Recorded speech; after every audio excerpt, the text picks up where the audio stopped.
construction worker blog. It's interesting the trade that I have pursued, because every day is an adventure. Every day is unique, different. You never know sometimes what could be happening. You could be in office environments where it's clean. You could be in environments where you're dirty, you're in the mud, or you're dealing with trash and filth. And you have to be ready for whatever scenario presents itself. Ideally, hopefully, you're prepared. You're warned by your foreman, your supervisor, whoever's in charge, that this is the job you'll be doing. This is most likely what you will be doing. A lot of ideal situations, that's what you're given. That's what you're told. And I don't know if it is revealing too much. For the electrician apprenticeship trade,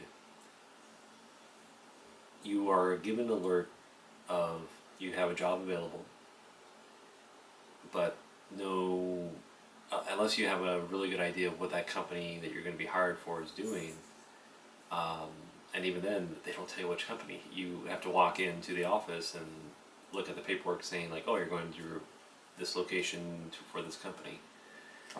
You can have very little idea of what you'll be doing. Chances are it could be a bit of everything, and that's ideal. That's what you're looking for, hoping for. What could be happening is any manner of things, and you need to be ready to do whatever is required. To be mentally alert, to be physically capable are the key things. And so have a good night's sleep, don't be injured. That's ideally what you want. Other things, that comes with experience. So having this or that tool, having experience with this or that skill. So when it comes to the physical, every day is an adventure, and you never know what you could be experiencing. And so right now in my case, I'm shoveling for 2 days.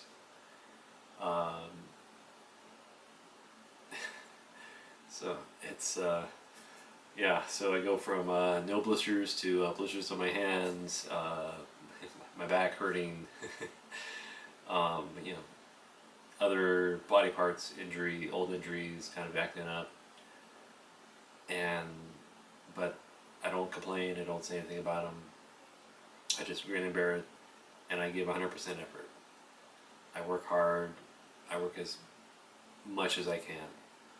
I have to stop myself periodically through the day to drink some water, to recognize like, okay, I'm overworking this side of my body and I need to switch it to the other side of the body. So it's these interesting challenges, interesting scenarios and situations you find yourself in when you're in construction and when you're in the electrician apprenticeship, that you never know what's going to happen.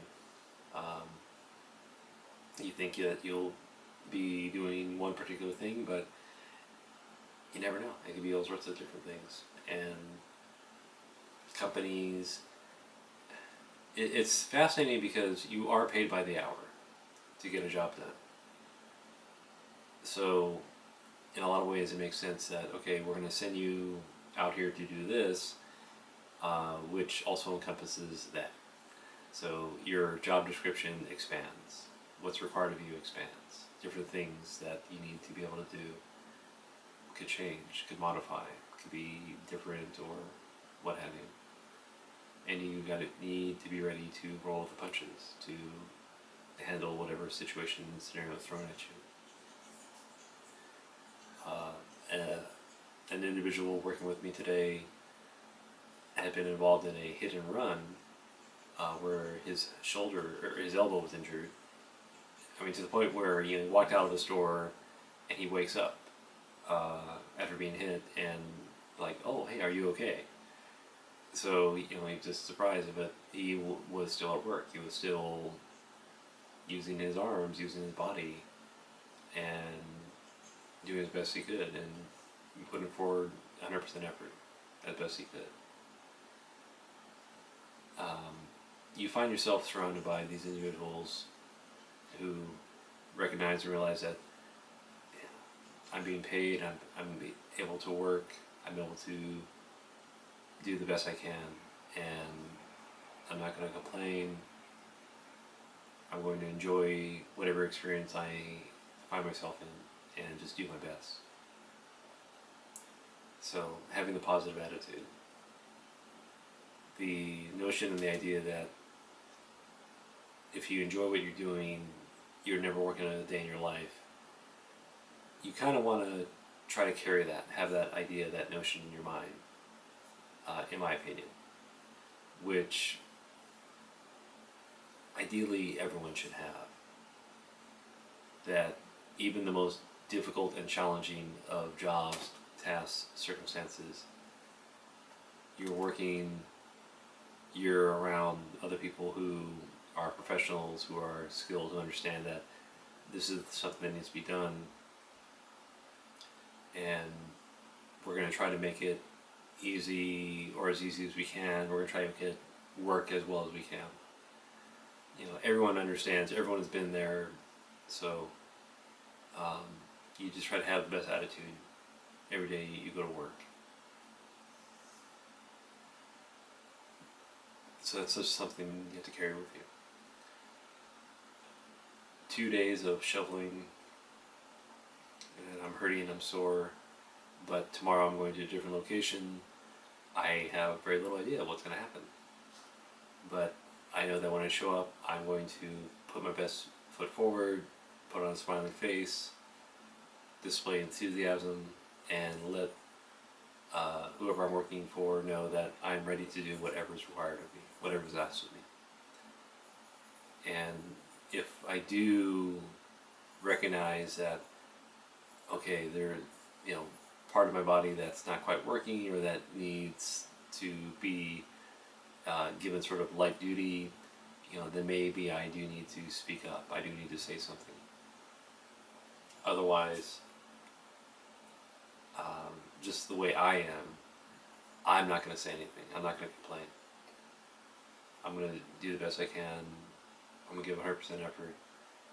And ideally, hopefully, whoever's in charge, whoever's giving me jobs, tasks, they're not going to hold back. They're going to say, do this, do that, without reservation. Ideally, that's what I want, because I need to learn and experience as many different skills as I can. Even if I'm poor at executing whatever task is given me, the experience will educate me, and the next time I come across the task, I'll be better at it. I'll understand. I will have the confidence when it comes to it. So that's something that is also important, is the individual having confidence in themselves. And I have been pointing out to some of my coworkers in recent experiences that you want to make sure you're not undermining the confidence of the person you're working with. You can have an opinion, and if anything, you want to remove an old school, an older way of thinking of attack and belittle people who are lesser than you, because by attacking, by denouncing individuals, that will motivate them to be better, or display them as being inept, and that way, like, oh, well, we've proven this person is incapable of doing whatever is required of them or asked of them. They reacted poorly, so, oh, there we go, now we're going to get rid of that person.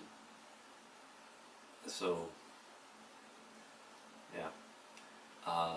It's not happening often, but every now and then I will recognize that some of these people have an old school, old style methodology, way of thinking, way of viewing and approaching life.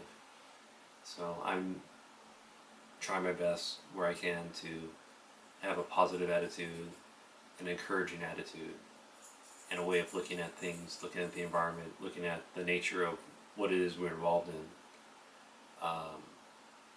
Construction, instructor, learner, that these people have lots of years of experience, lots of information and wisdom to share, and they need to share that wisdom. And I'm astounded when at the patience of some of these senior people, these experienced people, at my ineptitude, my